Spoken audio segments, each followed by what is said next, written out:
One of my professors who taught us Bible was Father Verica Serrell. His specialization was St. Luke. So he taught us the Gospel of Luke and the Acts of the Apostles. But also he taught us the missionary journey of St. Paul and specializing on the mission methods of St. Paul. And I remember this morning when we have this reading from the Acts of the Apostles, what Paul did at Philippi in the district of Macedonia.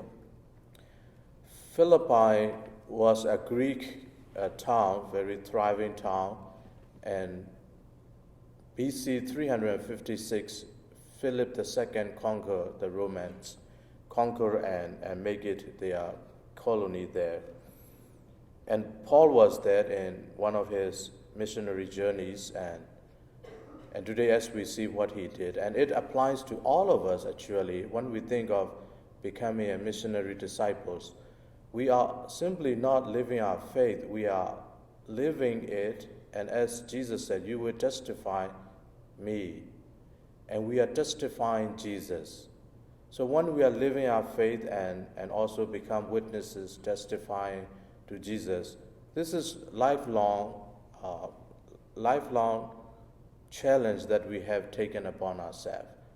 And think of how many times we travel around. Think of how many times we are in restaurants and places and meet a lot of people that we have not met, simply say hello, hi, and talk about fishing, talk about weather. And that is what Paul did. So think of this, he is going around from place to place. And in Philippi, he was in the town. And he said, we need now to go and pray. So they come out of the town, go to the riverside, and met with other women there. Because it is a picnic place. People go there to relax, to breathe, and to look at the nature there.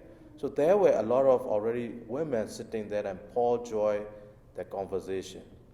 And among them was Lydia, who was a rich lady having a textile business.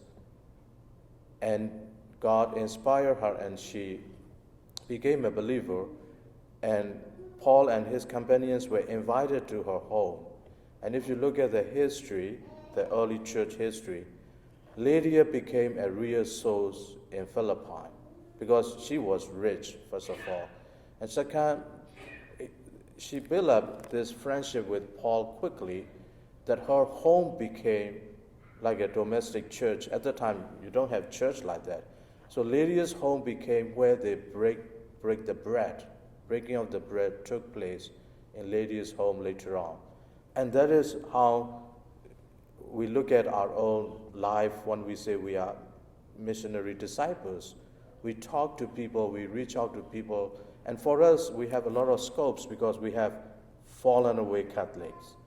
And for Paul, it is completely new because they are spirit worshippers, they worship Roman gods and Greek gods. For us, it's much easier. They are already Christians, or sometimes they were already Catholics. And when we encounter just with friendship first, then later on they will listen. They may come back to the church, or they may even join the church. And we have a lot of good examples happening that I'm really enjoying sometimes talking to the strangers. And keep on talking, and sometimes our conversation would touch their hearts or even make them think something. Yesterday, I have never met two people and keep on talking for 1 hour at a dinner, and somehow they enjoy it, and they are not Catholics. One said he was Catholic, but he left the church as a child, so he said, I don't go to any church. But in the conversation, they realized that you are a priest, and slowly, I even did not have any collar. I went with my T-shirt, actually, enjoying the weather. And somehow in the conversation, he realized that, are you a priest? Yes, I am a priest.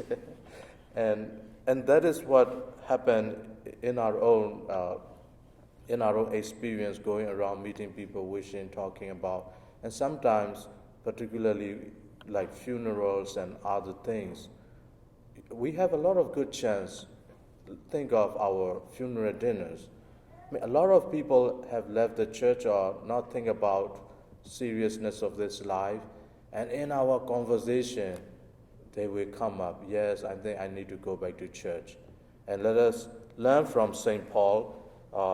Just on the riverside, going to breathe and spend time, and met a group of women, and he founded the church there.